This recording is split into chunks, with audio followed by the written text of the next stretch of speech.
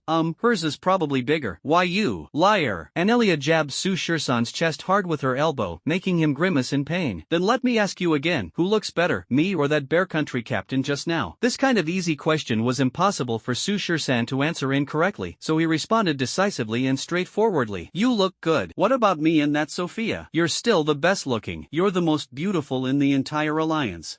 That's more like it." Although Anelia knew that Su Shirsan was deliberately saying nice things to please her, she was still very happy. However, Anelia also felt that Sophia, as well as that Bear Country captain just now, were unrealistically beautiful, so stunning that they seemed like characters straight out of an anime. Even Anelia was jealous, and that Bear Country captain just now looked very much like Sophia. Could there be some kind of relationship between the two? Unable to figure it out, Anelia didn't dwell on it. Instead, she asked Su Shirsan, "About our situation, when you go back, do you plan to make it public or keep it a secret?" Faced with this critical question from Anelia, Su Shirsan broke out in a cold sweat. However, Su Shirsan had already. If he goes back and pretends not to know her after pulling up his pants, Annie might kill him. But if they make it public, how would he explain it to Xia Karen, Shinji Ji, and Lin Muxue? So, Su Shirsan could only say, "I'll follow your lead. If you want to make it public, we will. If you want to keep it a secret, then, we'll keep it a secret for now. Let's keep it a secret for now. I'll first test the waters with my dad." Anelia decided to keep it under wraps for the time being. Hearing this, Su Shirsan suddenly asked, "By the way, who is your dad? Why have you never told me about him?" When Su Shirsan asked about her father, Anelia became a bit flustered and said, "Why are you asking this? Even if I told you, you wouldn't know. You'll understand when the time comes." Alright,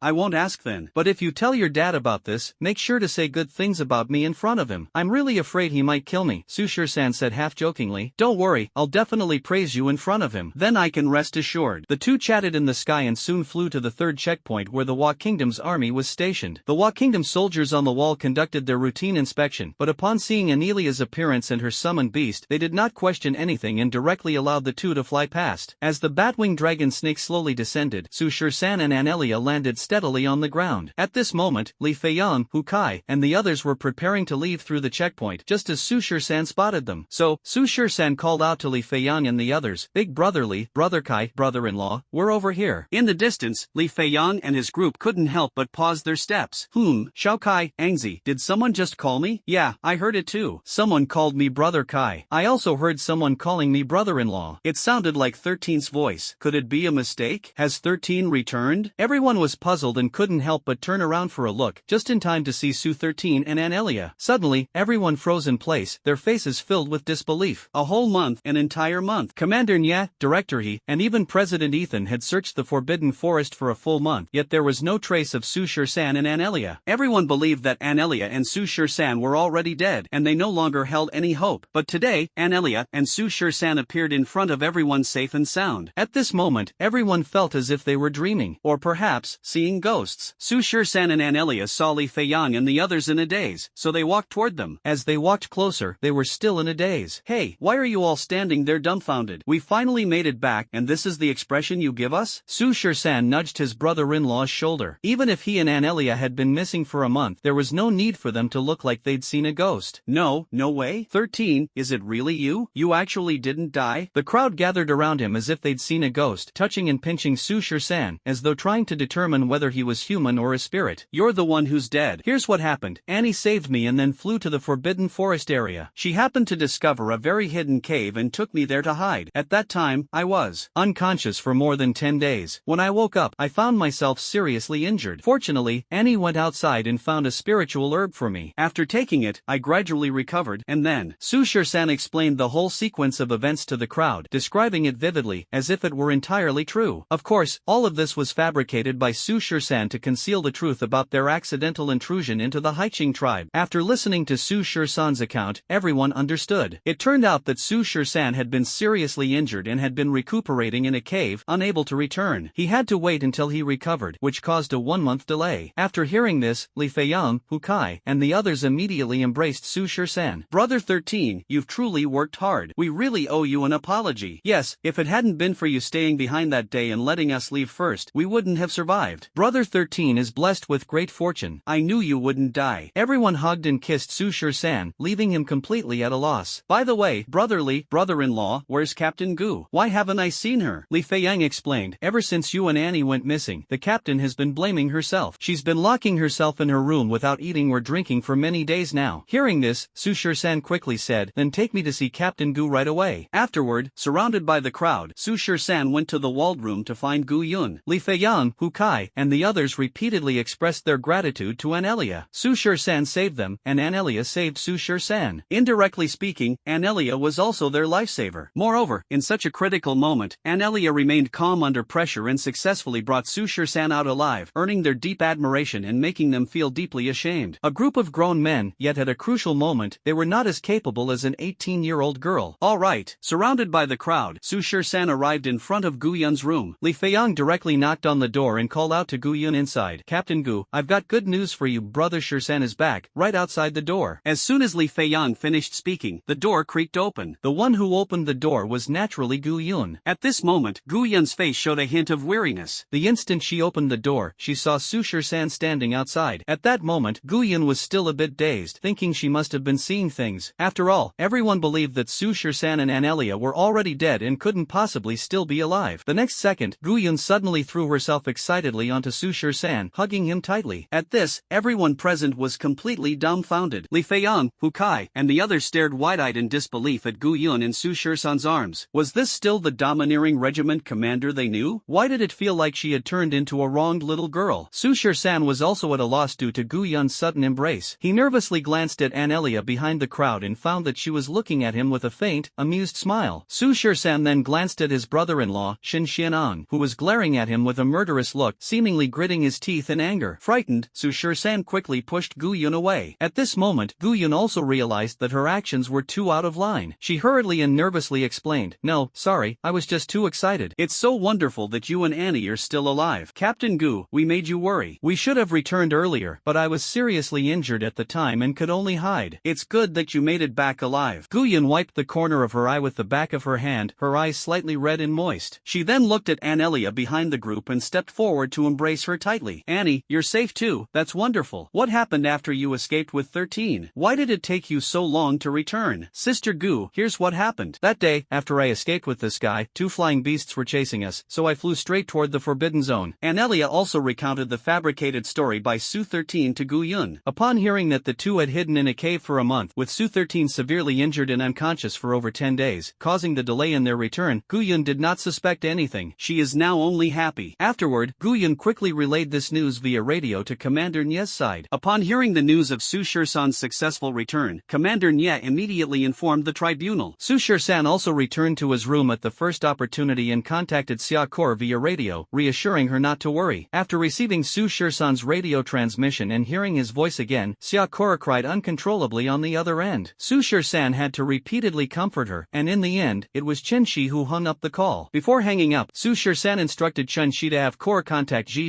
that little girl, as well as Lin Mushue and Lin Yaya. Having been missing for a month, they must have already found out. Although he wasn't sure whether they were worried about him, now that he had returned, Su Shirsan felt it was necessary to inform them. If it weren't for the fact that the hunting competition hasn't ended yet, Su Shirsan would really want to go back immediately. After contacting Xia Kor, Su Shirsan immediately reached out to Old Chen. After hanging up Su Shirsan's radio call, Old Chen couldn't help but wipe away a tear. Upon hearing that Su Shirsan had actually returned safely, the heavy weight in Old Chen's heart finally disappeared. These days, Old Chen's heart was filled with immense worry, yet also with despair. Su Shirsan had been missing for over a month and was most likely dead. How could he not be heartbroken? But now, Su Shirsan had returned safe and sound, and he was incredibly excited. Inside the Imperial Capital Academy. Afterward, Old Chen hurried to the tribunal to share this news with Old Li. In fact, Commander Nye had already contacted the tribunal, and Elder Li was also aware of Su Shirsan's safe return. Thus, the news of Su Shirsan's return quickly spread again. Of course, the news of Anelia's safe return also reached the Eagle Nation. At night, the stars twinkled and the moonlight was bright. Inside the walls of the third checkpoint of the Wa Kingdom, an open space held a bonfire made of a pile of branches, blazing brightly in the darkness, crackling and sending sparks flying. Gu Yun, Su Shirsan, Anelia, Li Feiyang, Hu Kai, Shin Suang. 10 people sat around the bonfire, happily chatting and roasting meat. Today, Su Shirsan and Anelia returned safely, and everyone was overjoyed. The guilt in their hearts gradually dissipated as well. That day, if Su Shirsan hadn't stayed behind alone, all of them might have been trapped and died there. After Su Shirsan disappeared, they felt an overwhelming sense of guilt. By the way, Captain Gu, I wanted to ask, did those two S-class crocodile dragon beasts die? Su Shirsan suddenly asked in front of the campfire. When they heard Su Shirsan bring up this question, everyone looked at each other, exchanging glances in silence. Li Feiyang retorted, 13th brother, that day we all left, and you stayed behind alone to cover us. Those two S-class crocodile dragon beasts, did they die or not? Don't you know? Well, actually, that day, I passed out very early and don't remember what happened afterward, Su Shirsan explained. In this, he was not lying. That day, after Su Shirsan summoned Seraph 001, he fainted the moment the lightsaber descended. What happened afterward was indeed completely unknown to him. The crowd, upon hearing these words, once again looked at each other in dismay. Li Feiyang explained once more, 13 brothers, to be honest, when we returned back then, we saw that the male S-class crocodile dragon beast was left with only a massive head. Its body and limbs were gone, seemingly turned to ashes. Then we took the head of the S-class crocodile dragon beast and buried it at our secret base. As for the female one, I think it must have completely turned to ashes. At this point, Li Feiyang couldn't help but speak out of curiosity. Speaking of which, when we returned back then, the area around the lakeside, within a radius of 5 kilometers, had already turned into scorched earth. The ground was a charred black-brown color, and everything in that area, trees, flowers, grass, rocks, had turned to ashes. Even the bottomless lake had completely evaporated. 13th brother, was that scene that day caused by you? How did you do it? Everyone turned to look at Su Shirsan in unison, all of them filled with confusion. That scene from that day, everyone had witnessed it. A radius of several kilometers turned into scorched earth, not a blade of grass left, and all living creatures reduced to ashes. When a few of them saw it at the time, their eyes nearly popped out of their sockets, exclaiming repeatedly, "Oh my goodness." It almost scared everyone out of their wits. Facing everyone's doubts, Su Shirsan explained, "Actually, I don't know what happened either. At the time, I just wanted to randomly summon a powerful summoned beast to counter those two S-class crocodile dragon beasts. But as soon as I summoned it, just as the dimensional gate opened, I passed out due to the massive energy consumption. I don't know what happened after that." Listening to this explanation, Anelia couldn't help but curl her lips. Back when they were in the Haiqing tribe, Anelia had asked Su Shirsan this question more than once, and his answer was always the same. But Anelia wasn't stupid. She was sure Su Shirsan was lying to her. However, since Su Shirsan was unwilling to speak, Anelia had never forced him. She was not someone who liked to force others, except for those few days when she was in bed with Su Shirsan. As for Gu Yun, Li Feiyang, Hu Kai, and the others, they certainly didn't believe Su Shirsan's explanation. Everyone exchanged glances, others, all knowing that Su Shur-san was lying. But this matter was part of Su Shur-san's personal secret, and they couldn't force Su Shur-san to tell the truth, could they? At this moment, Li Feiyang asked again, Brother Shur-san, let's not talk about that for now. I heard from Angzi that you once summoned a creature comparable to an S-class summoned beast. Is that true? Back during the Imperial Academy's challenge tournament, Su Shur-san summoning a flame demon 457 to dominate the battlefield wasn't exactly a secret, so Shin Xianong had told Li Feiyang and the others about it. If it had been before they encountered those two S-class crocodile dragon beasts, before Su Shur-san went missing, or before they witnessed Su Shur-san's true strength, they definitely wouldn't have believed it. But now, they were utterly convinced. This, indeed, happened. It's like this: ever since I fainted from exhaustion during training once, after waking up, I felt a strange connection with a summoned beast from a certain dimensional space. Even without signing a contract with them, I could summon them. That S-class summoned beast is a creature from that dimension. I've always had a peculiar connection with it, so Su Shur-san's explanation was the same one he had used to brush off Chen Lao, Lin Muxue, and the others before. Now, it fit perfectly and wouldn't arouse suspicion. Hearing Su Shur-san's explanation, Gu Yun, who was standing nearby, furrowed her brows. Establishing a connection with a certain dimensional space, wasn't that a special insight one could only gain when they were about to step into the threshold of an S-class summoner? 'Cause Su Shur-san was merely a C-level summoner, how could he? But thinking about the various secrets surrounding Su Shur-san, Gu Yun felt at ease. This guy was like a ball of mist. Li Feiyang, Hu Kai, Shin Xianong, and the others, upon hearing Su Shur-san's explanation, exchanged bewildered glances. In their view, Su Shur-san's explanation, half true and half false, true yet false, false yet true, could only be taken as the truth by everyone. At this moment, Hu Kai said thoughtfully, Brother Shur-san, so you're saying that on that day, in that dimensional space, you sensed a very powerful, summoned beast. You wanted to summon it to cover the retreat, but ended up fainting due to the excessive energy consumption. Is that correct? You could say that. Su Shur-san nodded. Then what exactly is this summoned beast you sensed? What level is it? Hu Kai asked again, still deep in thought. I don't know about that. Su Shur-san shook his head. To cause that kind of damage, it would have to be at least an SS level summoned beast, Li Qingsu said from the side. No.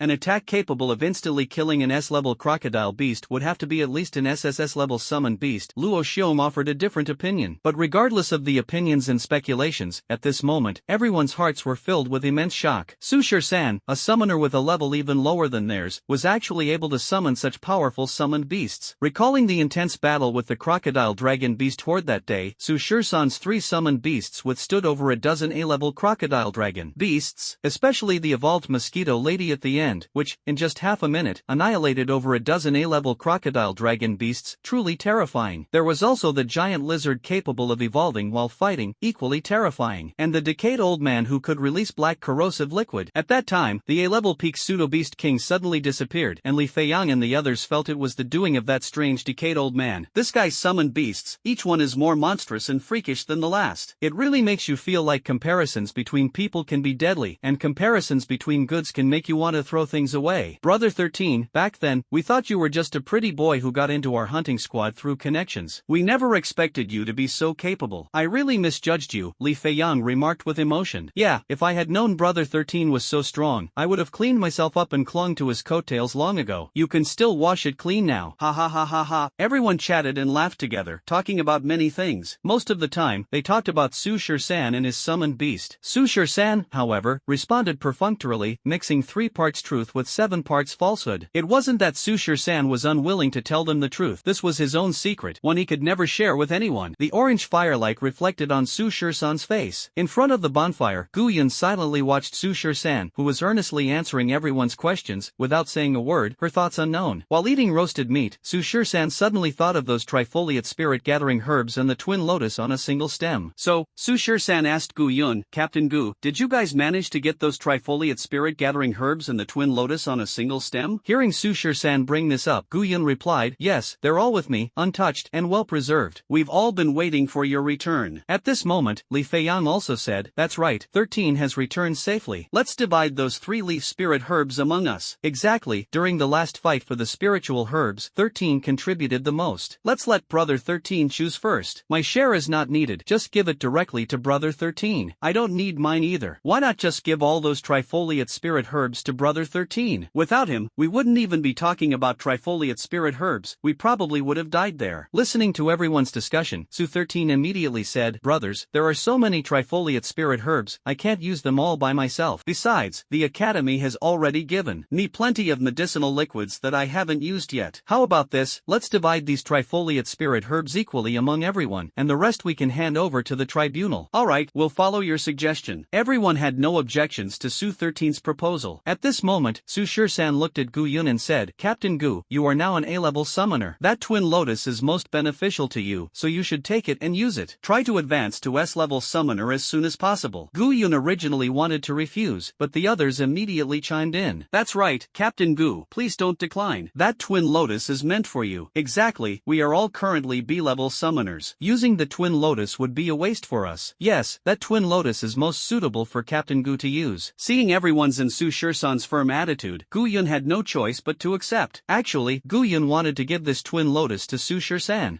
But even if Gu Yun gave it to Su Shur-san, he wouldn't take it. This friendship Gu Yun had already accepted in her heart. While everyone was discussing these matters, a swooping sound came from the sky, and a person jumped down from midair, landing not far from the crowd. By the light of the bonfire, everyone looked over and saw that the newcomer was none other than Brayden, who had come to demand justice last time. As soon as Brayden landed, he immediately spotted Anelia by the bonfire and excitedly stepped forward. Miss N, you're really back, that's wonderful. Seeing that it was Brayden, Anelia immediately got up and went over to greet him. Uncle Brayden, why are you here? Miss, you have no idea. You've been missing for a month and I've been worried sick. Your father has been even more anxious. As soon as I heard the news this afternoon that you had returned, I rushed over. And you didn't even think to contact me via radio after coming back. Facing Brayden's reproach, Anelia explained self-reproachfully, I'm sorry, Uncle Brayden, for making you worry. Anelia apologizes to you here. Miss, what are you doing? Since you're back, that's more important than anything. You should come back with me right now. Saying this, Brayden was about to take Anelia away. Anelia quickly said, Uncle Brayden, the hunting competition isn't over yet. As an exchange team member for the Eagle Nation team, how can I leave? You've already gone missing once following these people from Dragon Country. Do you still want to stay here? Do you think your father would agree? Besides, there's less than a month left until the hunting competition ends. Going back won't affect anything. Come with me quickly. But, Anelia still wanted to explain, but at this moment, Gu Yun stood up and said, Annie, you've been missing for a month. Your family must be very worried. The competition isn't the most important thing. You should go back and check on them. That's right, missing for a month anyone would be worried sick. That's right, you should go back. At worst, you can come back after some time. Li Feiyang and the others echoed. Anelia had been missing for a month, and many people from Eagle Country had been sent here to search for her. Her family must be extremely worried, so naturally, she had to return. Faced with everyone's persuasion, Brayden's firm attitude, and thinking of her father's concern, Anelia ultimately compromised. However, Anelia made a small request. Uncle Brayden, I can go with you, but it's too late now. I want to stay here for one more night and leave with you early tomorrow morning. Hearing this, Brayden thought for a moment and agreed. Alright, but just one night. We'll leave early tomorrow morning. In the evening, visibility is poor, and it's easy to take the wrong path. Brayden had taken this into consideration. Afterward, he also stayed here for the night, planning to leave with Princess Annie early the next morning. The campfire was extinguished, and everyone had already gone back to their rooms to sleep. Although Brayden arrived on short notice, the army on the Wa Kingdom's side immediately arranged an excellent room for him. Late at night, when everyone was resting, Anelia quietly opened her door and stepped out of her room, then headed to Su Shur-san's room. She knocked lightly, very lightly, on Su Shur-san's door. A few seconds later, Su Shur-san's door quietly opened as well. Seeing this, Anelia quickly went inside and carefully closed the door. Turning on the light, the room instantly brightened. Anelia naturally wrapped her arms around Su Shur-san's neck and sat on the bed with him. Hey, I'm leaving tomorrow. Will you miss me? Anelia stared into Su Shur-san's eyes and asked softly. Of course, I'll miss you, but we've been missing for so many days. Your family must be terribly worried. You should go back and see them. Seeing that Su Shur-san said the same, Anelia also felt that she should go back and take a look. Her father must be extremely worried. Alright, then I'll leave early tomorrow morning. For the last month of the competition, I probably won't be coming back again, Anelia explained. She knew her father very well. After this incident, Anelia definitely wouldn't be able to come back as an exchange team member. However, Anelia added, but after the hunting competition ends, the participating teams from the 9 countries will gather at the 5th checkpoint to tally the prey from this competition and determine the rankings. At that time, I'll also be there, and we can meet again then. Well, it's just a month, not very long. By the way, after the hunting competition ends, there will be the international exchange competition. This year's exchange competition is being held in your Dragon Country. At that time, I'll also be representing the Eagle Country team, so we can meet again. Anelia added, yes, there will be plenty of opportunities to meet in the future, but I still can't bear to part with you. Anelia threw herself into Su Shur-san's arms, feeling a bit sad. Su Shur-san hurriedly comforted, "It's okay, if love can last for a long time, why should it matter about being together day and night?" Su Shur-san had also said this line of poetry to Sakura before, and now he repeated it to Anelia. Of course, Su Shur-san also felt reluctant in his heart. "Tonight is our last night before parting, won't you give me something to remember?" At this moment, Anelia wrapped her arms around Su Shur-san's neck, gazing at him tenderly. "What do you mean?" Su Shur-san gave a mischievous smile, pretending not to understand. "Tonight, I still want more." It was nearly dawn when Anelia quietly left Su Shur-san's room and returned to her own. The first rays of sunlight broke through the dawn, and as the sky brightened, everyone got up to see off Anelia, who was about to leave. Anelia stood in front of Brayden, waved to everyone, and then leapt onto Brayden's flying summoned beast. Gu Yun, Li Feiyang, Hu Kai, Shin Xianon, and others waved goodbye. With a surge of air currents, Brayden's flying summoned beast soared away. As she departed, Anelia couldn't help but frequently look back, gazing at Su Shur-san below with eyes full of reluctance. After Anelia left, Li Feiyang suddenly patted Su Shur-san on the shoulder and asked him, "Shur-san, let me ask you something. Do you know who Anelia's father is?" Hearing Li Feiyang bring this up, Su Shur-san frowned slightly. "I don't know." Su Shur-san had also asked Anelia who her father was, but she had never told him. To be honest, Su Shur-san was also very curious about Anelia's true identity, because he felt that Brayden seemed very respectful toward Anelia. So, Su Shur-san asked in return, "What, do you guys know?" In response, Li Feiyang, Hu Kai, and the others quickly shook their heads. No,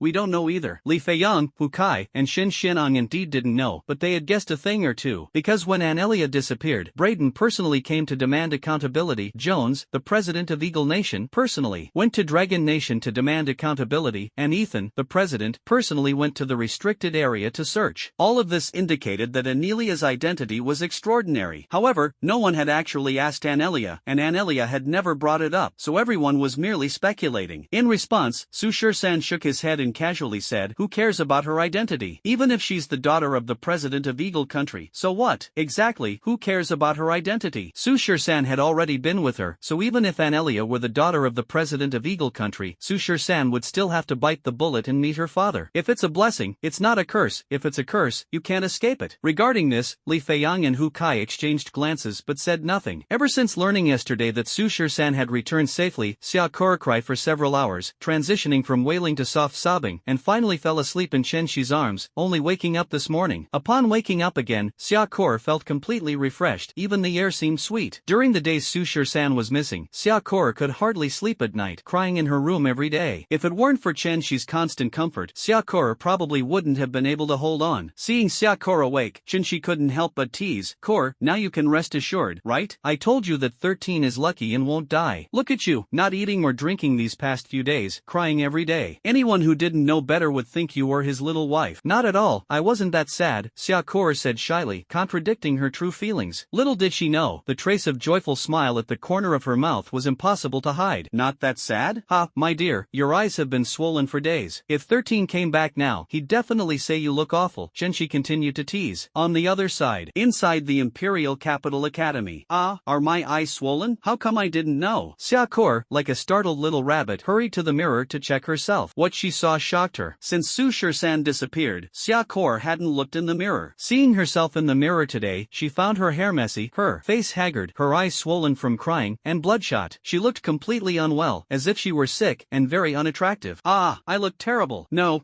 I need to freshen up. Core, don't rush to fuss over that just yet. Did you forget? Yesterday, Shur-san asked you to tell Ji and his senior sister Lin that he's back," Chenshi reminded her. Oh, I just remembered." Sakura smacked her forehead, almost forgetting about it. Yesterday, when Su Shur-san called her on the wireless phone, he specifically asked her to inform Shin Ji and Lin Mushue. Thinking of this, Sakura quickly ran out and went to Lin Mushue's room, wanting to tell her, but found that Lin Mushue had locked the door. Seeing this, Sakura had no choice but to give up. She returned to her room and immediately made a wireless call to Shin Ji. Since Su Shur-san's disappearance, Shin Ji seemed to have lost her soul as well, staying in her room in a daze every day, neither eating nor drinking. After receiving Sakura's wireless call, Shin Ji was stunned for a long time. Then, she began wailing loudly in her room, alarming the entire Shin family. Thus, the news of Su Shur-san's successful return reached the Shin family, as well as the Lin family. Anelia's side. Under Brayden's guidance, Anelia first returned to the checkpoint where the Eagle Nation was stationed, and then smoothly re-entered the territory of the Eagle Nation from there. After returning to the Eagle Nation, Brayden directly brought Anelia to the White Palace. This is where President Jones usually resides, and also where Anelia lives. "Sir, I have brought back Princess Annie. Brayden knocked on President Jones's door and then gestured for Annelia to enter. After Annelia went in, Brayden tactfully left. Seeing the safe return of Annelia, Jones's face remained very calm, revealing no emotions of joy, anger, sorrow, or happiness, and wore a serious expression. On the other side, seeing her dad like this, Annelia knew he was angry, very angry, so she obediently stepped forward and called out, "Dad, I'm back." Jones didn't respond. His face remained stern and expressionless. Then, Jones slowly stood up and took a long bamboo stick from the table behind him. He came up to his daughter and said coldly, "Hold out your hand." Seeing this, Annelia dared not disobey and obediently stretched out her right hand, palm facing up. Inside the room, the bamboo stick came down hard, striking Annelia's palm fiercely, causing her to grimace in pain. The bamboo stick struck several more times in succession, each blow landing solidly on Annelia's palm, leaving it swollen. However, Annelia gritted her teeth and endured it without making a sound. "Does it hurt?" Jones, as her father, questioned. "It hurts," Annelia replied. "So you do know what pain is, don't you? Let me ask you, I agreed to let you join the hunting squad, agreed to let you go to the Dragon Kingdom as an exchange team member, but what did you promise me?" "Promise me you will never put yourself in danger, and if there's any danger, run away immediately," Annelia replied. Snap. "Then why were you missing for a whole month?" Snap, snap, snap. "Dad, it's not what you think." At that time, just as Annelia was about to explain, Jones interrupted. "Let me ask you, was it the Dragon Nation's hunting squad that deliberately framed you and put you in danger?" "Of course not. I'll ask you again. Over in Dragon Country, they told me that you encountered an S-class crocodile dragon beast in the Forbidden Zone, and you took a Dragon Country person with you to escape into the Forbidden Zone to save them. Is that true?" "It's true." Annelia nodded decisively. "Why did you do that?" Jones questioned. Annelia hurriedly explained. "Dad, at that time, when we encountered that S-class crocodile dragon beast, there was no way for us to escape. It was that guy, a team member from Dragon Country. To save all of us, he voluntarily stayed behind to cover our retreat, and that's how we managed to get away. After escaping, we were really worried, so I rode the bat-winged dragon snake back quickly. I happened to see that team member unconscious, so I immediately rescued him and fled deeper into the Forbidden Zone." Facing an S-class crocodile dragon beast, and you still managed to escape? A mere team member from Dragon Country could hold it off? Annelia, do you really think your dad is a fool? "Dad, it's true, Annie isn't lying to you. That Dragon Country team member is the one I told you about before, the one named Sushir-san. He's the one who defeated me in the summoner tournament. He has a summoning beast that's as powerful as an S-class. A lot of people know about it," Annelia quickly explained. "Is it him?" Jones frowned slightly, deep in thought. This Sushir-san, he had indeed heard Annie mention him before. A summoning beast as powerful as an S-class, holding off an S-class crocodile beast, it seems possible. I saved him and fled deep into the Forbidden Zone. There were flying beasts chasing us the whole way, so I quickly hid in a very concealed cave, and that's how we managed to stay safe. That guy was unconscious for more than half a month, and when he woke up, he was still severely injured and couldn't walk. Naturally, I couldn't just leave him behind, so that's why I was delayed for so long. I only returned after his injuries healed." Annelia's explanation was flawless, and after listening, Jones pondered for a moment before gradually believing her. "Dad, I'm sorry for making you worry. Please don't be mad anymore," Annelia said coquettishly at this moment. No father would ever truly blame his daughter. Seeing his own daughter admit her mistake, Jones's heart softened instantly. "Annie, remember this, ever since the day you became a summoner, I've had someone assigned to protect you. The reason for this is because I'm afraid you might encounter danger. If anything were to happen to you, I wouldn't be able to face your mother. Do you understand?" "I'm sorry, Dad. I was wrong. From now on, I'll never make you worry again. Does your hand still hurt?" Looking at Annie's swollen palm from his own strike, Jones felt deeply distressed. "If you don't get angry, it won't hurt. Sweet talker, now hurry and get your Uncle Brayden to apply the medicine for you." "Not so fast, Dad. Can I?" "No, during this time, you're staying here and not going anywhere." "Oh, then can I go after the competition?" "I'll think about it." "All right, go tend to your injuries." "Oh, then I'll head out first." Annelia was just about to leave when she turned back again and tentatively asked, "Dad, what would you do if I brought home a boyfriend?" "What should we do?" Jones snorted coldly. "Give him a grand ceremony." Annelia, at the third gate of the wall. After Sushir-san returned, he continued to participate in the hunting competition, as the competition had not yet ended. There was still 1 month left until the end of the hunting competition. However, during this month, the group no longer ventured deep into the Forbidden Zone to hunt fierce beasts. Instead, they casually wandered around the outskirts of the Forbidden Zone, killing a few beasts if they encountered any, and not minding if they didn't. The reason everyone is slacking off is that they are already confident of victory in this hunting competition. Last time, Sushir-san summoned Seraph 001 and instantly killed 2 S-class crocodile dragon beasts. Among them, the male S-class crocodile dragon beast had 1 head left, which Gu Yun and the others picked up and buried in their secret base. It should be noted noted that hunting an S-class ferocious beast is equivalent to hunting 100 A-class ferocious beasts or 10,000 B-class ferocious beasts. Everyone doesn't need to do anything. They can just take the head of this S-class crocodile dragon beast and go claim the prize. First place will definitely belong to Dragon Country. And so, a month passed quickly. Tomorrow is the day to head to the 5th checkpoint, settle the harvests of each country's team, and determine the rankings for this hunting competition. The teams from other countries had already brought their harvested prey to the 5th checkpoint, and Su Shirsan, Gu Yun, and their group also brought their gains from the competition to the 5th checkpoint. The group, for convenience, only took one prey, which was the head of the crocodile dragon beast. That evening, the group successfully arrived at the 5th checkpoint. The 5th checkpoint was guarded by the Yu Kingdom's army. Under the guidance of several Yu Kingdom soldiers, the group entered the checkpoint. Their Dragon Kingdom team was the last to arrive. The teams from other countries had already arrived, with some even arriving 2 days earlier. The other squads have also stored the prey from this hunt at the Yu Kingdom's military training ground. It was already evening, and the squads from other countries had returned to rest. Several Yu Kingdom soldiers led Su Shirsan and the others to the training ground and said to them, "This is where the spoils of the hunt are stored. Please temporarily place the harvest from this hunting competition here. Tomorrow, designated personnel from the Holy City Tribunal will be responsible for counting and inspecting them. Additionally, those are the spoils of the squads from other countries. They have already been stored. Tonight, we will assign people to guard them specifically, so we ask that you do not touch the spoils of other squads." Listening to the Yu Kingdom soldiers' explanation, everyone looked toward the piles of spoils from the other squads in the training ground. The most eye-catching thing was the pile of spoils stacked beside them. The tails, teeth, horns, neck skins, and shells of ferocious beasts. Various parts of these creatures were piled up like a mountain. Upon closer inspection, many of them were parts of B-level ferocious beasts, and there were even quite a few from A-level ones. The sheer quantity, just by visual estimation, numbered in the thousands. Presumably, these were the spoils of the Eagle Nation's hunting squad. Over the course of nearly 4 months, their harvest seemed quite impressive. Placed on the very top were several body parts of great ferocious beasts. Zhou Qi, take out our spoils as well. Then, under Captain Gu's orders, Zhou Qi had the tree demon following behind him place a vine ball in the corner of the training ground. The so-called vine ball was created by Zhou Qi's tree demon, using vines to tightly wrap the head of the S-grade crocodile dragon beast, making it look like a vine-woven ball. Seeing that the Dragon Nation team's prey was just a little, the Yu Nation soldier was also quite surprised, but he didn't dare to ask more. He continued speaking to everyone, "Since you have already stored your spoils of war, please follow me. We have prepared rooms for you." Afterward, Gu Yun, Su Shirsan, and the others followed the Yu Nation soldier to the accommodations arranged for them by the Yu Nation army. As soon as they left the Yu Nation army's training ground, Su Shirsan and Gu Yun saw Anelia and Brayden beside her. Upon seeing Gu Yun, Anelia quickly came over to greet her. "Big sister Gu, you're finally here. I've been waiting for you for ages." "Annie, when did you get here?" Gu Yun hugged Annie tightly. "Our Eagle Nation team arrived at noon today. The teams from other countries have also been here for a while. During the day, the teams had sparring matches at the training ground. I thought you'd arrive this afternoon, but I didn't expect you to come so late. Everyone has already gone back to the walls to rest," Anelia explained. "Oh, I see. We were delayed by some things on the way, so we arrived so late. Have you eaten yet?" Anelia asked again. "We already took care of it on the way. Miss, it's already dark. Let's go back and rest." At this moment, Brayden interjected from the side. "Alright then, Sister Gu, I'll go back and rest now. You've been traveling all day, so you should rest too." Anelia said goodnight to Gu Yun, Li Feiyang, Hu Kai, and the others one by one. Before leaving, Anelia secretly gave Su Shirsan a glance. Su Shirsan thought that Anelia would sneak into his room again tonight, but she didn't. After Su Shirsan, Gu Yun, and the others rested for a night in the rooms arranged by the Yu Kingdom's army, the next day marked the official end of the hunting competition and the formal tallying of the prey. Early in the morning, the members of the 9 Nations squad gathered at the training grounds of the Yu Kingdom's army. In addition, there were personnel sent by the Holy City's tribunal to oversee the conclusion of the competition, as well as representatives from the border armies of various nations. A large crowd gathered at the training grounds, looking at the 9 piles of prey on the field, unable to resist discussing animatedly. "Wow, is that the harvest of the Eagle Nation team this time? I can actually see parts of 7 or 8 A-level fierce beasts' corpses." 7 or 8? You're not looking carefully enough. Just on the surface, there are more than a dozen. These heaps of corpses, when converted into B-level summoned beasts, would amount to at least 4 or 5,000. That's it. What's the point of competing? The first place is definitely going to the Eagle Nation team. If we can't get first, let's aim for second, or at least third. Exactly, why even compare ourselves to the Eagle Nation team? That's just asking for trouble. I've heard that the Eagle Nation's hunting squad has been venturing deep into the Forbidden Zone to hunt fierce beasts since the 2nd month. It's only natural for them to achieve such results. Venturing deep into the Forbidden forbidden zone? That intense? Aren't they afraid of encountering danger? Who knows? However, the hunting team members of the Eagle Nation, although they are also B-level summoners like us, are incredibly talented. It's not surprising that they can venture deep into the forbidden zone. The teams from various nations were discussing, and the most talked about topic was naturally the Eagle Nation team's harvest. The pile of ferocious beast body parts, stacked like a mountain, was visibly far ahead of the other teams just by a rough estimate. Everyone believed that the Eagle Nation would undoubtedly win the championship of this hunting competition. At that moment, the crowd also noticed the vine ball placed in the corner, which was the head of the S-level crocodile dragon beast wrapped in vines by Joe Chi's tree demon. To be precise, it was a small portion of a skull with a pair of beast horns. Although it was just a small part of the skull, the S-class crocodile dragon beast was incredibly massive. Even this small portion of the skull, when wrapped up, was like a small hill several meters high. However, compared to the gains of other national teams, this little bit seemed quite meager. As for the other national teams, although it was unclear what was wrapped inside the vines, judging by the size, it seemed to contain, at most parts of the corpses of hundreds of ferocious beasts, which immediately drew the attention of the teams from various countries. Everyone couldn't help but start discussing again. Which country's team does that harvest belong to over there? Why is it just such a small pile? It looks so little. Yeah, it looks like only a few hundred beast parts, and they're even wrapped in rattan, making it seem so mysterious. That small pile wrapped in rattan seems to be the harvest of the Dragon Country's team. Dragon Nation team? Wrapped up in rattan, afraid to show themselves? Are they scared of embarrassment? I heard that the Dragon Nation squad lost a team member some time ago, and an Eagle Nation team member also went missing. They've been gone for a whole month. It's probably because of this incident that their competition got delayed. Looks like the last place in this competition is going to be taken by Dragon Nation again. Amid the crowd's discussions, representatives of the military from various nations and staff sent by the tribunal to oversee the competition also entered the training field. The competition was hosted by a high-ranking member of the Holy City Tribunal named Charles. He stepped forward in front of everyone and announced, "Everyone, please quiet down. I hereby announce that the hunting competition organized by the Holy City Tribunal has officially concluded. Next, dedicated staff from the Holy City Tribunal will tally the results of each national team's harvest. Let me reiterate, this competition lasted nearly 4 months. The ferocious beasts hunted by each nation will only count if they are sea level or above. All the beasts will be converted into B-level equivalents. 100 sea-level beasts are equivalent to 1 B-level beast, and 1 A-level beast is equivalent to 100 B-level beasts. The rewards for this competition will be distributed based on rankings. The national team ranked 9th will receive 10 bottles of Sea of Consciousness elixir." Charles began announcing the rewards for this competition. The Sea of Consciousness elixir he mentioned is a potion that can enhance the energy of the Sea of Consciousness. However, this potion is not exactly rare, but it is still quite decent. It's just that the last place only gets 10 bottles, which is equivalent to 1 bottle per person. It's somewhat meager and not very impactful. The national team ranked 8th will receive 30 bottles of Sea of Consciousness elixir. The team ranked 7th will receive 60 bottles of Sea of Consciousness elixir. The team ranked 6th will. The rewards for the last 6 positions are considered ordinary and fail to attract much interest. What truly captures everyone's attention are naturally the rewards for the top 3 positions. The national team ranked 3rd will receive 300 bottles of Sea of Consciousness elixir, 30 bottles of Spirit Gathering elixir, 10 bottles of Rebirth elixir, and 1 Spirit Gathering pill. Upon hearing the words Spirit Gathering pill, all the national teams were momentarily stunned, their faces filled with astonishment. The Holy City Tribunal actually offered the Spirit Gathering pill as a reward. It's simply too extravagant. First, let's talk about the Spirit Gathering elixir. The so-called Spirit Gathering elixir's greatest function is to rapidly restore the dimensional energy within a summoner's Sea of Consciousness. If a B-level summoner falls into battle and their Sea of Consciousness energy is greatly depleted, consuming a bottle of Spirit Gathering elixir can restore them to peak condition in just 3 minutes. Moreover, it can heal the body's injuries and enhance the summoner's physical fitness in a short period of time. It can be said that the Spirit Gathering elixir is a life-saving item. On a real battlefield, when facing countless ferocious beasts, having a bottle of Spirit Gathering elixir is equivalent to gaining a few more chances of survival. As for the Revival elixir, as the name suggests, it is a potion capable of bringing the dead back to life. This Revival elixir is extremely precious. As long as the summoner still has a breath left, consuming 1 bottle of the Revival elixir can save their life. This is truly a life-saving item. Back then, the tribunal rewarded Su Shur-san with 3 bottles. After Su Shur-san returned to Dongxiang, he gave 1 bottle to instructor Hua Shoucheng and another to Xia Kur. Currently, Su Shur-san has only 1 bottle left, which is stored at the Imperial Capital Academy. This shows the rarity of the Revival elixir. And that Spirit Gathering pill is even more precious than the Rebirth liquid. It is a pill refined from countless spiritual herbs. herbs. After consumption, the pill instantly triggers dimensional energy within a 10-kilometer radius, which floods directly into the summoner's sea of consciousness without limit, restoring them to their peak in just 3 seconds, and continuously replenishing energy thereafter. Even if an S-level summoner's sea of consciousness is completely depleted, consuming a spirit-gathering pill can restore them to their peak within seconds. This is equivalent to a summoner's second life. It is evident how extraordinary and precious this spirit-gathering pill is. It is on the same level as the twin lotus on one stalk. Such an extraordinary spirit-gathering pill is so rare that even the Holy City's tribunal has only a few. Who would have thought it would be used as a reward this time? Therefore, upon hearing the words spirit-gathering pill, the teams from various countries erupted in excitement. Even Su Shur-san was deeply tempted. You should know that Su Shur-san often falls into a coma due to the depletion of his sea of consciousness energy, and every time he summons Flame Demon 457, it consumes a tremendous amount. If he had a spirit-gathering pill, and his nearly depleted sea of consciousness could instantly recover, wouldn't that mean Flame Demon 457 could continue wreaking havoc? Thinking of this, Su Shur-san was incredibly tempted. The reward for second place is 400 bottles of Sea of Consciousness liquid, 40 bottles of Spirit Gathering liquid, 20 bottles of Revival liquid, 3 Spirit Gathering pills, and 300 poison pills. Hearing this, the crowd erupted into another uproar. The quantity of the revitalizing elixir had unexpectedly increased to 20 bottles, along with 3 Spirit Gathering pills and 3 Universal Antidote pills. The Universal Antidote pill was also extremely precious. As the name suggests, it could neutralize all poisons. It should be noted that many ferocious beasts carry toxins. In battle, if one were bitten by a venomous beast, no amount of spirit-gathering pills would be of any use. However, this 100 poison pill can neutralize most of the toxins from ferocious beasts and is extremely potent. Having a 100 poison pill at a critical moment can also save a life. Therefore, this 100 poison pill is extremely precious, as valuable as the spirit-gathering pill. Afterward, Charles began to announce the first place reward. The reward for the first place in this hunting competition is 500 bottles of Sea of Consciousness potion, 30 bottles of Rebirth liquid, 10 Spirit Gathering pills, 100 poison pills, and 1 creation pill. 10 Spirit Gathering pills? Everyone was in an uproar. The tribunal court really went all out this time. Altogether, this amounts to a total of 14 Spirit Gathering pills. Taking out these 14, it's estimated that there aren't many left in the tribunal court of the Holy City. As for this last creation pill, Su Shur-san was somewhat puzzled, so he asked Gu Yun, Captain Gu, what is this creation pill? In response, Gu Yun explained, all summoners possess a naturally awakened dimensional body, capable of absorbing dimensional energy. This is determined by their genes. People without a dimensional body, no matter how hard they train, will never become summoners and will never absorb dimensional energy. Under normal circumstances, regardless of gender, most people can autonomously awaken their dimensional body around the ages of 13, 14, or 15. Generally, if they haven't awakened by 17, it's likely they won't become a summoner in this lifetime. However, this creation pill can turn an ordinary, unremarkable person into a summoner. That miraculous? Su Shur-san asked in astonishment. That's right. After taking the creation pill, an ordinary person has a high probability of forcibly opening a sea of consciousness within their body, enabling cultivation and becoming a summoner. Therefore, this creation pill is truly extraordinary. Hearing this, Su Shur-san nodded thoughtfully. You should know, Xiaokur is already 19 years old this year, but she still hasn't awakened her dimensional body, so she is destined to be an ordinary person in this lifetime. However, if this creation pill were given to Xiaokur to take, wouldn't she also be able to become a summoner? Thinking of this, Su Shur-san became incredibly excited. He could do without the spirit-gathering pill, but he absolutely had to get the creation pill. Compared to Su Shur-san, the others were either uninterested in the creation pill or only mildly interested. After all, they were all summoners, and the creation pill was of no use to them. Moreover, most of the team members from the 9 nations came from prominent families. Their parents were mostly summoners, and so were their other siblings. Take Shin Xianong, for example. He comes from the Shin family in the imperial capital of the Dragon Kingdom. The direct lineage of the Shin family is basically all summoners, so this creation pill is indeed of little use to him. Therefore, the crowd showed little interest in this creation pill, finding it far less appealing than those spirit-gathering pills. I've now introduced the rewards from 1st to 9th place. Alright, let's have the staff tally up the hunting results from each country. As Charles's voice fell, a group of staff members from the Holy City's tribunal stepped out from the crowd. They walked to the first pile of prey and began counting. The first pile of prey is the harvest of the Bangzi Nation team this time. After more than 10 minutes of inspection, the results were finally clarified. A staff member stepped forward to announce the inspection results. This pile of prey from the Bangzi Nation team includes a total of 5,320 C-level fierce beasts, 1,930 B-level fierce beasts, and 3 A-level fierce beasts. Converted, that equals 2,283 B-level fierce beasts. That's That's right, this is the result of 4 months of effort in Bangzi country. Most of the beasts they hunted were sea-level beasts. However, 100 sea-level beasts are equivalent to just one B-level beast. Those over 5,000 sea-level beasts may seem like a lot, but when converted, they are only equivalent to a little over 50 B-level beasts. In 4 months, hunting down more than 2,000 B-level beasts is already quite impressive. You have to understand, the beasts in the region are limited. The further it goes, the fewer there will be to hunt, unless they venture deep into the forbidden zone. The team from Bangzi country achieving this result is already quite good. Afterward, these staff members continued to count the second pile of prey, which belonged to the U country team. Soon, this pile of prey was also counted, taking more than 10 minutes. A staff member stepped forward and said, "This pile, the harvest of the U country team, includes a total of 6,472 sea-level fierce beasts, 1,825 B-level fierce beasts, and 3 A-level fierce beasts. Converted, that's 2,189 B-level fierce beasts." This was the harvest of the U country team. Although they hunted significantly more sea-level fierce beasts than the Bangzi country team, they lagged behind in B-level fierce beasts. Coupled with the same number of A-level fierce beasts, overall, they were slightly inferior to the Bangzi country team. Subsequently, the staff continued the inspection. This pile belongs to the Tianju country team. They hunted a total of 3,253 sea-level fierce beasts, 3,133 B-level fierce beasts, and 5 A-level fierce beasts. Converted to B-level beasts, it's a total of 3,665 B-level beasts. This pile of prey from the Siamese team includes a total of 4,760 sea-level beasts, 2,314 B-level beasts, and 3 A-level beasts. Converted to B-level beasts, it's a total of 2,661 B-level beasts. This pile of prey from the Japanese team includes a total of 2,132 sea-level beasts, 3,258 B-level beasts, and 5 A-level beasts. Converted to B-level beasts, it's a total of 3,779 B-level beasts. This pile of St. Luo Nation team's prey consists of a total of 1,200 sea-level beasts, 3,862 B-level beasts, and 6 A-level beasts. Converted to B-level beasts, it's 4,474 B-level beasts. This pile of Bear Nation team's prey consists of a total of 3,300 sea-level beasts, 4,535 B-level beasts, and 9 A-level beasts. Converted to B-level beasts, that's 5,468 B-level beasts. At this point, the prey of the Seven Nations team had all been inspected and cleared, which took nearly 2 hours. Next, the staff began inspecting and clearing the prey of the Eagle Nation team. This inspection took over 40 minutes. Finally, the staff finished the cleanup and inspection, and one staff member stepped forward to report. This pile of prey from the Eagle Nation squad totals 3,000 sea-level ferocious beasts, 6,355 B-level ferocious beasts, and 22 A-level ferocious beasts. Converted into B-level ferocious beasts, that equals 8,585 B-level ferocious beasts. As soon as this result was announced, the entire audience was stunned. 8,500 plus Class B ferocious beasts, this is a landslide lead, over 3,000 more than the Bear Nation team. There's no comparison, absolutely no comparison. However, no one was surprised by this result, because they knew that the Eagle Nation team ventured deep into the forbidden zone to hunt ferocious beasts. Within 4 months, killing over 6,000 Class B ferocious beasts and more than 20 class of ferocious beasts was indeed possible. After all, just those 20 or so grade of fierce beasts are equivalent to over 2,000 grade B fierce beasts. Regarding this result, other national teams sighed and said, "Sigh, once again the Eagle Nation team is first, there's really no surprise. Yeah, they're the ones hunting fierce beasts in the restricted zone. Losing to the Eagle Nation team isn't shameful. First place by a landslide, there's no suspense at all." So far, a total of 8 national teams have been reviewed. Currently, the Eagle Nation team is in first place, the Bear Nation team is in second, and the St. Ro Nation team is in third. The remaining rankings are Hua Nation in fourth, Tianju Nation in fifth, Siam in sixth, Bangzi Nation in seventh, and U Nation in eighth. Of course, there is still one national team that hasn't been reviewed yet, and that is the Dragon Nation team. However, everyone looked at that rattan ball and sneered. Such a small pile of prey, if most of them were sea-level fierce beasts, it would amount to at most a few hundred B-level fierce beasts. It could be said to be at the very bottom. As a result, members of several national teams couldn't help but mock. It doesn't matter, what embarrassment. We still have long way to back us up. Exactly, such a small pile of prey, and they have the nerve to show it off? Even wrapping it up with rattan, it's absolutely laughable. Could it be that they know they're in last place and just decided to give up, casually bringing a few hundred pieces of prey to make up the numbers? Amid the crowd's mocking voices, several staff members approached the rattan ball. One of them took out a small knife, quickly cut through the wrapped rattan, and then pulled it off in one swift motion. The contents inside the rattan ball were revealed to everyone. The crowd looked and found it was merely a head head, just the head of a ferocious beast, and they were about to sneer. But in the next second, they suddenly furrowed their brows, staring in astonishment at that half-head. The staff from the tribunal responsible for the inspection were also dumbfounded. They stepped forward to examine it closely and were immediately shocked. This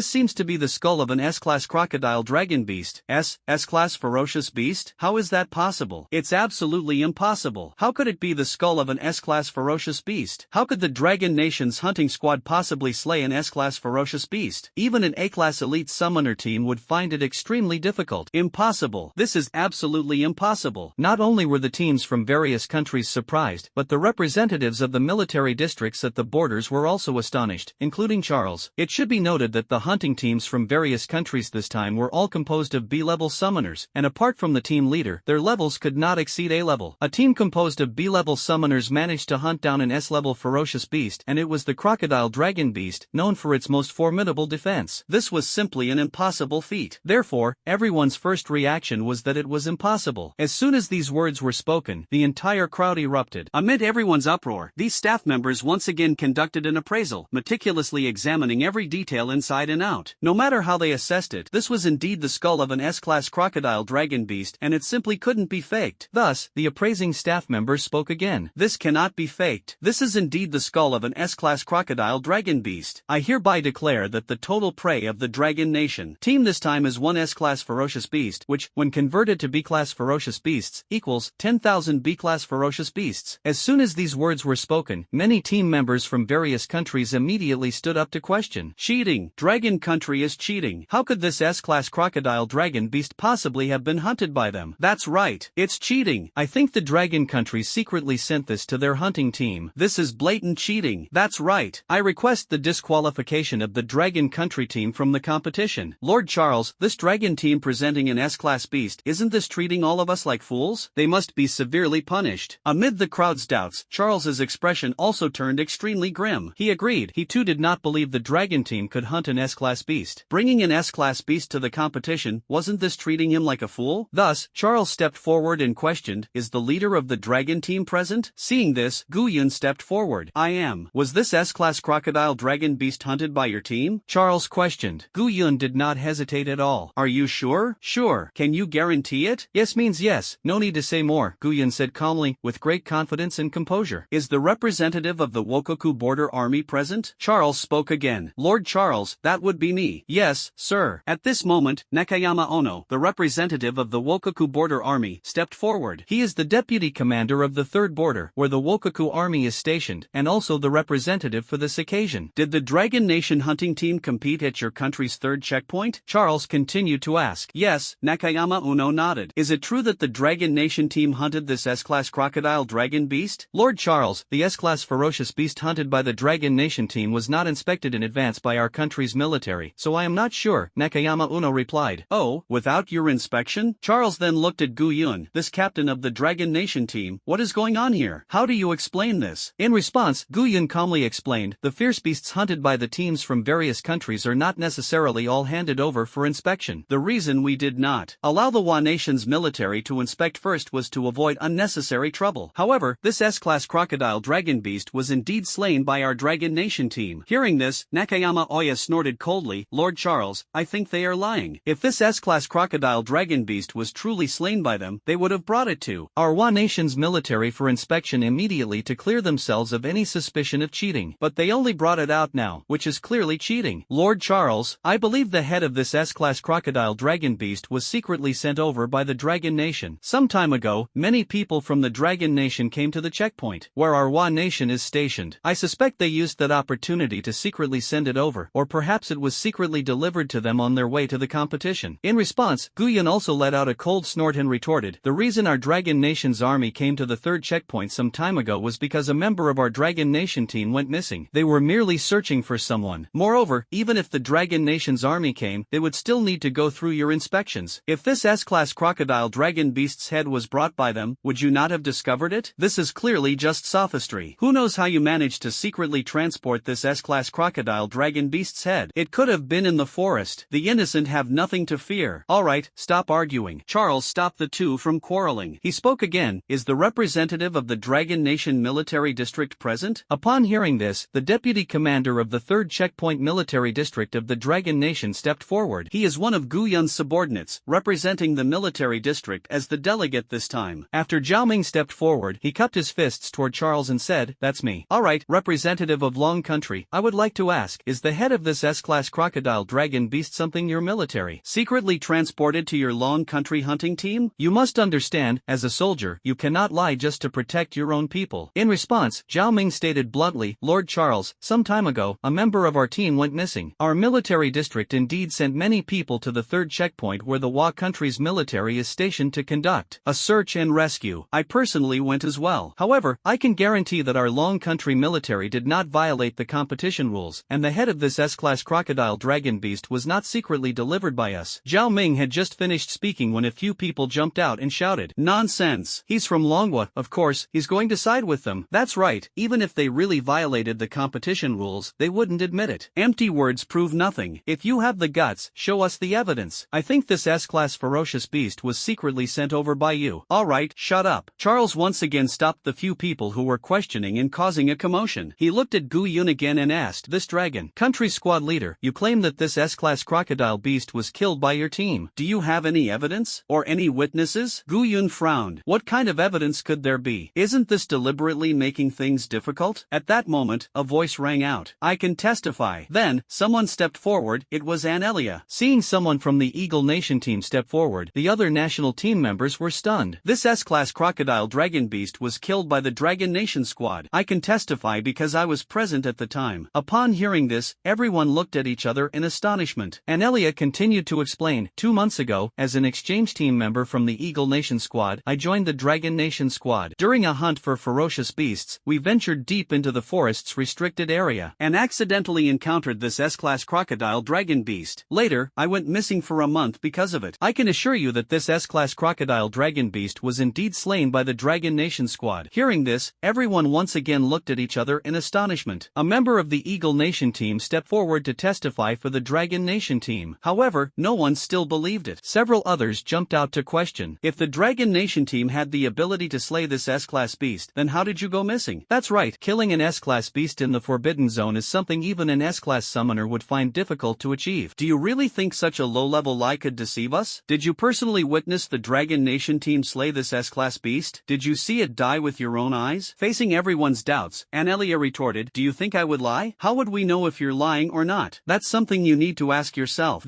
Yeah, I even said that this S-class beast was slain by me. That's right, this doesn't count as evidence at all. You all. Anelia glared at them angrily. Alright, stop arguing. Charles once again stopped the crowd from jeering and questioning. He looked at Anelia and asked, "This Eagle Nation contestant, you said you joined the Dragon Nation team as an exchange member. When the Dragon Nation team hunted this S-class crocodile dragon beast, did you witness it with your own eyes?" "That's right, I even fought alongside them," Anelia confirmed. "Then, when this S-class crocodile dragon beast died, did you see it with your own eyes? Did you personally witness this S-class crocodile dragon beast die in front of you?"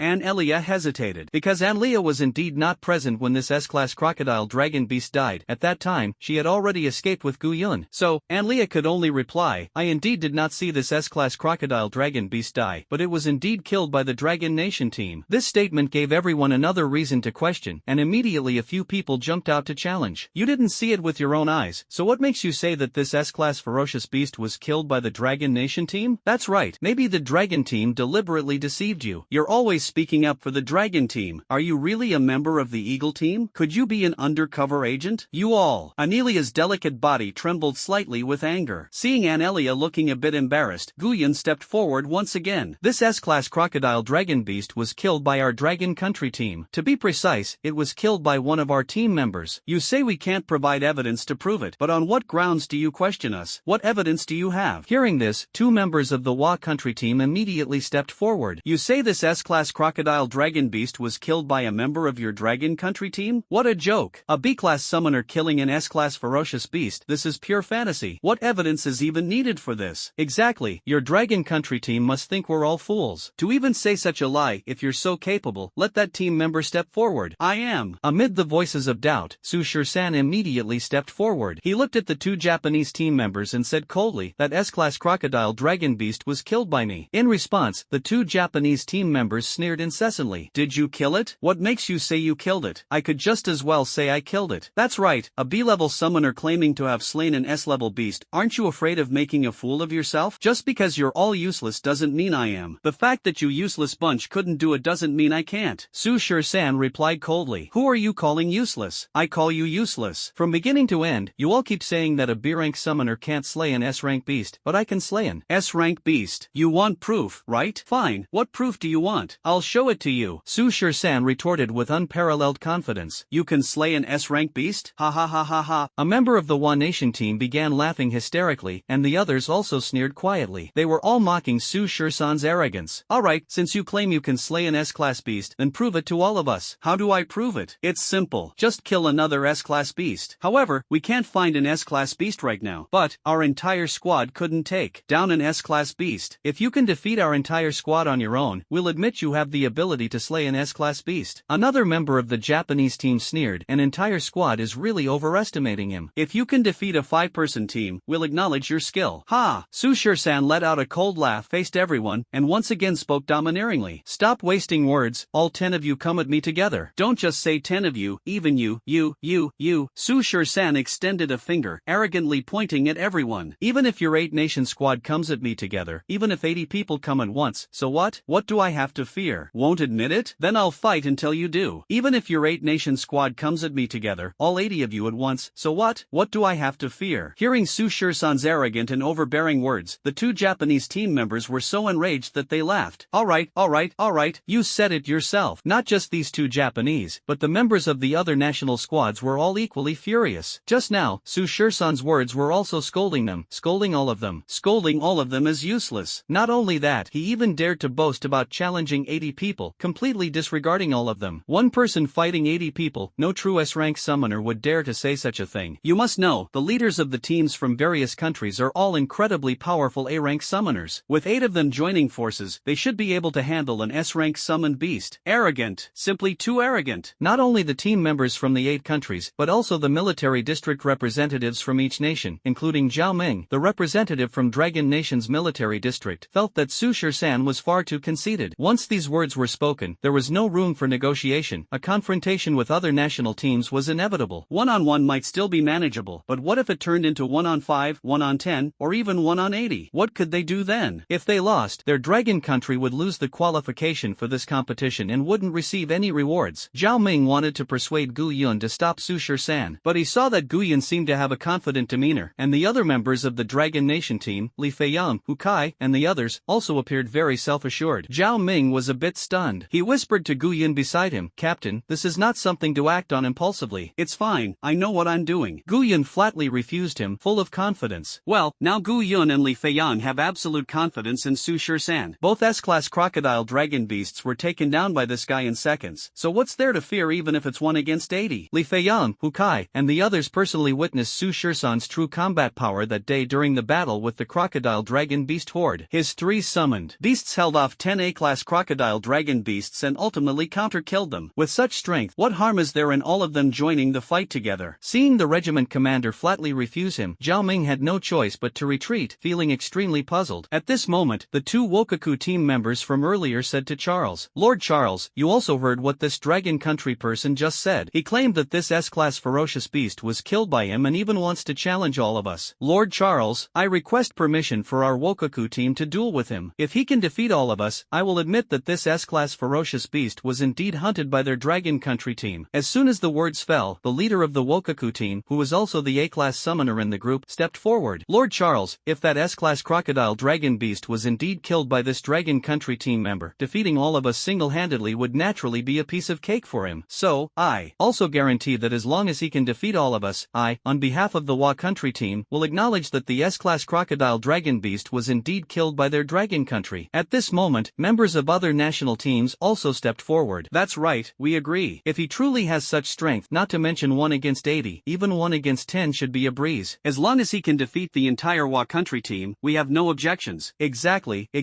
If you want to prove that you killed this S-class ferocious beast, you need to show some real skills, not just talk. We also agree that if he can truly defeat an entire Wa nation team, we will have nothing to say. At this moment, everyone from the other squads also agreed to the Wa nation team's duel request, and as they looked at Su Shur-san, their faces were full of mocking sneers. 1 against 10. What a joke. Judging by Su Shur-san San's age, at most he's just a B-level summoner. A B-level summoner actually dares to claim he'll challenge a 10-person squad, and the squad even has an A-level summoner holding the line. Isn't this just asking for death? Taking this opportunity, let the Wa Nation team teach this overconfident Long Nation person a lesson. Once he loses, Long Nation will lose its qualification for the competition and naturally rank last among the 9 nations. This way, the other 8 nations will all benefit. At this moment, Charles also looked at Su Shur-san and asked, "This Long Nation team member, the Wa Nation team has issued a duel challenge to you. Will you accept it?" As they said, if you truly killed this S-class crocodile dragon beast, defeating them should be a piece of cake. If you can do it, then you will have proven yourself, and the first place ranking will belong to your Long Nation. Charles's eyes were also filled with disdain as he said these words. He also believed that this young man from the Dragon Kingdom was simply too arrogant and conceited. As an S-rank summoner, even he couldn't guarantee defeating the 80 members of the 8-nation squad, yet this guy dared to speak so arrogantly. Young people truly have no sense of their own limitations. In response, Su Shur-san sneered disdainfully and said to everyone, "In the Dragon Kingdom, we have an old saying, a gentleman's word is as good as a bond, even 4 horses cannot chase it back. A duel? Then bring it on. 1 against 10, what is there to fear? Alright, then I will act as the arbiter." As Su Shur-san agreed to the duel, everyone immediately stepped back, retreating outside the training ground, leaving the vast space to Su Shur-san and the Wa Kingdom squad. The previously inspected captives were also quickly cleared out. Su Shur-san stood at one end of the training ground, while opposite him was the entire 10-member squad from the Wa Kingdom. Alright, since both sides are ready, I now announce the start of the match. With Charles's command, the match officially began. However, the 10 members of the Wa Nation team did not rush to make a move. From the 10-person team, 5 individuals stepped forward, standing in a row and looking disdainfully at Su Shur-san on the opposite side. Standing in the center of the 5, Inoue Matsubara couldn't help but mock Su Shur-san. "Do all the Dragon Country's trash like to be arrogant? Killing an S-class beast? Ha ha ha, this is truly the biggest joke of the alliance. Later, if you can still stand, I'll bow my head all the way from here to the Holy City." Trash always likes to call others trash. Bowing to the Holy City? I hope you remember those words. Su Shur-san didn't bother wasting words with these short-statured dwarfs and directly mobilized the dimensional energy within his consciousness. 2 dimensional gates slowly opened in front of him. Plague Doctor 049 slowly walked out of the dimensional gate with his hands in his pockets. As for Plague Doctor 049, Gu Yun and the others were neither unfamiliar nor surprised. However, for the members of the other 8 national teams, it was their first time seeing Plague Doctor 049. Like most people, upon seeing Su Shur-san's summoned creature, which turned out to be a peculiar being resembling a human, they all showed disdain. Amid the disdain of the crowd, another person slowly walked out from the 2nd dimensional gate. That's right, still a person. Unlike 049, he was not a humanoid creature. He was just a person. A person just like a human. He had a cloth wrapped around his face, covering the lower half. His arms, thighs, front and back, the skin all over his body was covered in strange tattoos. He looked like a man from a primitive tribe. And in his hands, he held 2 long knives. Seeing this, everyone felt extremely puzzled. This person from the Dragon Kingdom actually summoned a human? It should be noted that although many summoned beasts resemble humans, such as Jochi's tree demon and some undead creatures, they are very similar to humans. However, the creature summoned by Su Shur-san is completely human. This is simply too rare. Seeing that Su Shur-san's summoned beasts turned out to be 2 humans, one with a bird's beak and the other covered in tattoos, the Japanese team members all mocked him. Players from other countries couldn't help but express their disdain as well. In their view, this humanoid summoned beast is just like the low-level undead summoned beasts, the weakest among all summoned beasts. Among the 8 national teams, only the Bear Nation team did not make mocking remarks. To be precise, it was Alina and Yuxiai and their group. These 5 people are the same Bear Nation hunting squad members that Su Shur-san rescued in the forest back then. 13 Su was their lifesaver, so it was naturally impossible for them to do something as despicable as kicking someone when they're down. Besides, the Bear Country and the Dragon Country had been on good terms for generations. Moreover, when 13 Su rescued them, they had also seen 049. 049 led the way ahead, moving with such speed and agility that they were deeply impressed. Furthermore, Alina and Yuxiai clearly remembered that the rock snake they were battling suddenly disappeared, which must have been 13 Su's doing. The strength of this young man from the Dragon Country was somewhat mysterious. So, from beginning to end, the 5 of them remained silent on the side, never questioning the Dragon Country team. Of course, the other 5 members of the Bear Country team felt somewhat unconvinced in their hearts, because Su Shur-san had just been too domineering, directly drawing everyone's hostility. Back on the training ground, the tattoo-covered, dual-blade-wielding human summoned by Su Shur-san was none other than the Foundation's renowned Abel, codename SCP-076, and his ability was extremely extraordinary, the power of infinite resurrection. This ability, like 096's immortality and 6 682's powerful regenerative ability is equally overbearing and can also be called immortality. For this reason, 076 Abel is referred to as a demigod. Back when he dueled with 682, he almost drove 682 into depression. This time, Su-Shur-san summoned 076 Abel to test his abilities. Previously, Su-Shur-san had not summoned him because he was essentially still human. Summoning him would undoubtedly invite criticism. However, later Su-Shur-san thought about it and realized that there were many summoned beasts that resembled humans. When the time came, he would simply claim that he was an undead summoned beast. When Su-Shur-san summoned his own summoned beast, the 5 people from the Wa Kingdom across from him all sneered disdainfully. Then, they mobilized the dimensional energy within their consciousness, and 5 dimensional gates slowly opened in the center of the training ground. From the first dimensional gate emerged a massive wolf king with a body of brownish purple. With every step it took, there was a crackling sound of electricity beneath its feet. This is precisely the summoned beast of the Wa Nation team member, Ichiro Tanaka Thunder Wolf. From the second dimensional gate emerged a massive rhinoceros, its entire body shimmering with a metallic luster. Its chest and back appeared as if forged from solid alloy. This is precisely the summoned beast of the Wa Nation team member, Tatsuya Fujiwara, Armored Rhinoceros. From the third dimensional gate, a gigantic brown insect swiftly crawled out. This massive insect, segmented body and all, resembled a maggot several stories tall. This is precisely the summoned beast of the Wa Nation team member Morita Shugo, the desert worm. From the fourth dimensional gate, a giant venomous snake with black and red stripes quickly crawled out. As soon as this giant snake emerged from the dimensional gate, it vanished without a trace. To be precise, it concealed itself within the shadows of the other summoned beasts. This is precisely the summoned beast of the Wa Nation team member Yamaguchi Teru, the phantom snake. From the last dimensional gate, a giant ant slowly crawled out. It had a pair of black horns on its head. Its entire body is dark as ink. Though small in size, it exuded an overwhelming sense of oppression. This was none other than the celestial horned ant of the squad leader among the 5, Matsubara Inoue. Each of these 5 members from the Wa Nation summoned only one beast. The 5 individuals behind them stood at a distance, seemingly not intending to take action. Indeed, in their eyes, Su-Shur-san was nothing more than an arrogant, talentless waste. The fact that the 5 of them were taking action was already a generous gesture toward the Dragon Nation. If 10 people attacked together, it would be an insult to their great Wa Nation team members. Only 5? Seeing this group of Wa Nation people summon only 5 B-level summoned beasts to deal with him, Su-Shur-san sneered disdainfully and then ordered Abel and 049 to launch an attack. 049 took the lead, swiftly moving to target the smaller heavenly horned ant. As for Abel, he held dual blades, stepping forward slowly and steadily, unhurried. In the distance, the Japanese team member Tatsuya Fujiwara sneered disdainfully and immediately ordered his armored rhino to charge forward. The massive rhino, with skin like steel alloy, began to move, making the ground seem to tremble. Within a few breaths, it reached Abel, its enormous horn aiming straight at his body. How could such a clumsy attack possibly touch this demigod with top-tier combat skills? Abel leapt to evade the armored rhino's charge and smoothly landed on its back. In the next instant, Abel raised his long blade and drove it fiercely toward the armored rhino's back. Clang! But the blade failed to pierce through, unable to inflict any damage on the creature. Abel swiftly struck several more times with both blades, yet still could not break the massive rhino's defense. Seeing this, Tatsuya Fujiwara in the distance sneered and said to the people beside him, "So useless. You guys might as well not make a move. Let me play with him for a bit." The few members of the Wa Nation team beside him thought the same. They had initially believed that this humanoid summoned beast had some strength, but it turned out to be nothing more than trash, not even worth their effort. Just as the group was showing disdain, Abel 076 in the distance jumped off the armored rhino and once again swung his dual blades, striking the large rhino repeatedly. The long blade suddenly emitted a fierce blade aura, striking the armored rhinoceros once again. This time, it finally broke through its defense, leaving several wounds on its body. Seeing that Abel had actually managed to injure his armored rhinoceros, Tatsuya Fujiwara frowned slightly from a distance, but then sneered disdainfully. "Interesting. Try this then, armored rhinoceros, steel body shield." Following Fujiwara's command, the armored rhinoceros entangled with Abel suddenly radiated a dazzling metallic glow. In the next moment, its chest and entire back were instantly covered by a layer of black gold armor, making its entire body indestructible. This is the unique special skill of Fujiwara Tatsuya's armored rhinoceros, steel body protection. Abel's long blade, carrying the force of blade energy, struck him again, but this time, it couldn't cause any harm at all. Seeing this, Su-Shur-san in the distance shook his head in disappointment. Although Abel is known as a demigod with the ability to resurrect infinitely, his attacks are still the most primitive physical strikes, which are completely ineffective against such high-defense summoned beasts. It seems that Abel's strength is roughly at a B level, far from being as powerful as Plague Doctor 049. From a distance, Abel seemed to sense Su-Shur-san's inner thoughts. He gripped his dual blades blades even tighter as the armored rhino charged at him once again. Abel executed a sliding tackle, slipping under the armored rhino, and with the momentum, plunged his dual blades fiercely into the rhino's abdomen, disemboweling it in one swift motion. That's right, during the fight earlier, Abel had already discovered the weakness of this large rhino. While its body and chest had extremely high defense, its underbelly was not covered by the black gold skin, making it less protected. Thus, Abel seized the opportunity and disemboweled it directly. The armored rhinoceros let out a painful roar and instantly collapsed to the ground, a wound several meters long on its abdomen gushing blood. Abel didn't even give it a chance to react. The moment it fell, his sharp longsword slashed through the air, chopping down on the front limb of the armored rhinoceros, slicing off nearly half of its leg. The armored rhinoceros completely lost its ability to fight. If it weren't for the competition's tacit rule against killing opponents' summoned beasts, that last strike would have gone straight into the big rhinoceros's neck. Seeing his armored rhino instantly taken down, Tatsuya Fujiwara's expression changed, becoming extremely grim. His armored rhino was actually defeated? Not giving his opponent a chance to catch their breath, Abel in the distance set his sights on the Thunderwolf holding his dual blades as he slowly walked toward it. Seeing this, Fujiwara gritted his teeth and said to Ichiro Tanaka beside him, "Tanaka, take him down for me." "Don't worry." Tanaka Ichiro immediately ordered his Thunder Wolf to attack Abel. The massive brown-purple Wolf King stomped its foot, and a powerful electric current surged through the ground, striking Abel in an instant. Thunder Blast! With a loud boom, Abel was blasted away by the powerful electric current, crashing heavily to the ground. What is going on? Seeing this, the few team members from the Wa Nation sneered again. Killed in one hit, too weak. But in the next second, Abel slowly got up again and stood back on his feet. He twisted his neck, his joints cracking audibly, stretched out his hand, and the dual blades automatically returned to his grasp. Then, he continued walking toward the Thunder Wolf. Still alive? Seeing Abel stand up again, the members of the Japanese team looked as if they had seen a ghost. Without giving them a chance to react, Abel suddenly charged at the Thunder Wolf, moving at incredible speed. Ridiculous! Ichiro Tanaka snorted coldly and shouted, "Thunder Whip, imprison!" The massive Thunder Wolf stomped its paw once more, sending countless electric currents surging across the ground. In midair, the currents wove together into a crackling whip of lightning, swiftly lashing toward Abel to entangle him. But Abel's speed was extraordinary. With a few agile dodges, he evaded the lightning whip's grasp, crossed his twin blades in front of his chest, and suddenly accelerated, closing in on the Thunder Wolf in an instant. In the next second, a flash of blade light sliced through the air, followed by an agonized roar that echoed across the entire training ground. Tanaka Ichiro's Thunder Wolf had both its front limbs brutally severed by Abel. At this point, Ichiro Tanaka's Thunder Wolf also lost its combat capability and had to be sent back to the dimensional space. Abel's offensive did not let up as he continued attacking Shogo Morita's Desert Worm. However, the massive size of the worm left Abel at a loss for where to strike. But the Desert Worm lacked the defensive power of the armored rhino, so when Abel's dual blades struck its body, they would slice off chunks of flesh. This giant Desert Worm, unable to attack Abel, was directly and repeatedly suppressed by him in a short time. The scene was filled with flashing blades and swords, a feast of violent aesthetics. On the other side, 049 was also frequently suppressing the horned ant. However, this horned ant could manipulate gravity. The spatial area within dozens of meters around it was pressured to the extreme. Whenever 049 approached, his speed would slow down significantly. Coupled with the horned ant's extremely formidable defense, 049 truly had no way to deal with it for the time being. However, this Skyhorn ant also had no way to deal with 049. But Yamaguchi Taro from the Wa Nation team was extremely insidious. He had his ghost snake remain hidden in the shadows, waiting for an opportunity to strike swiftly at 049, leaping directly into the air and lunging at 049. Yamaguchi Taro's ghost snake was highly venomous. Ordinary B-level summoned beasts bitten by it would inevitably die within a minute. Yet the moment it lunged at 049, a black hole space suddenly appeared beneath 049's feet. In the next second, 049 appeared behind it. The glowing hand grabbed its snake tail and slammed it heavily onto the ground. The next second, 049 stomped its foot, directly crushing the giant ghost snake's body into two halves. In the distance, Yamaguchi Taro spat out a mouthful of fresh blood, his face instantly turning pale. However, his ghost snake was not dead, just on the brink of death. After all, only half of its body was severed. If 049 had stomped down from the snake's head, that would have been a different story. This sudden turn of events immediately shocked everyone on the Wa Nation team. That bird-beaked monster used teleportation? At this moment, the 10 members of the Wa Nation team all had extremely grave expressions. 5 summoned beasts fought against 2 summoned beasts, and as a result, 3 were rendered useless. Now these Wa Nation team members also understood that this Dragon Nation team member was not the trash they had referred to, but actually had some strength. Seeing this, the leader of the Wa Nation team, who was the A-rank summoner, immediately ordered the team member beside him, "Ito, go help Tanaka and the others quickly. Finish the fight fast." fast. Being counter-killed 3 out of 5 in a 2-on-5 fight was simply a great humiliation for their One Nation team. If they couldn't quickly take down Su Shur-san, where would their One Nation team's dignity go? What just happened? Upon receiving the captain's order, the One Nation team member named Ito hurriedly mobilized the dimensional energy within his sea of consciousness, and a dimensional gate slowly opened. A milky white large bug slowly crawled out from the gate. This large bug was snow white all over, plump, but much smaller in size compared to the desert worm. This, as it appeared, the ground of the training field beneath it began to slowly form ice crystals. This was precisely Ito's summoned beast, the iceworm. Winter's Wrath, Ice Field. With a low shot from Ito, the plump iceworm began to rapidly emit an incredibly cold chill from its lower body, resembling a massive air conditioner. Yes, sir. However, its effect was far superior to that of an air conditioner. In just a few breaths, the frost-laden chill swept across the entire training ground. In an instant, the temperature within the training ground plummeted to freezing. 049 and Abel's movements noticeably slowed, and the intense cold rapidly converged toward Abel, causing his body to gradually freeze stiff. Blast him out of here. The leader of the One Nation team, Tetsuya Inoue, immediately ordered Morita. Although Morita wanted to kill Abel, he obeyed the captain's command and began instructing his desert worm to blast Abel out of the training ground. The massive desert worm spewed countless grains of sand from its mouth, directly blasting Abel out and ejecting him from the training ground. The rules of the competition state that any summoned beast knocked out of the training ground is considered eliminated, which is the default rule for arena matches. Seeing Abel eliminated, Su Shur-san was not surprised. Being able to take down 2 of the opponent's summoned beasts, Abel's strength was still very impressive. The main issue was that his purely physical attacks were severely limited. Once controlled, he was done for.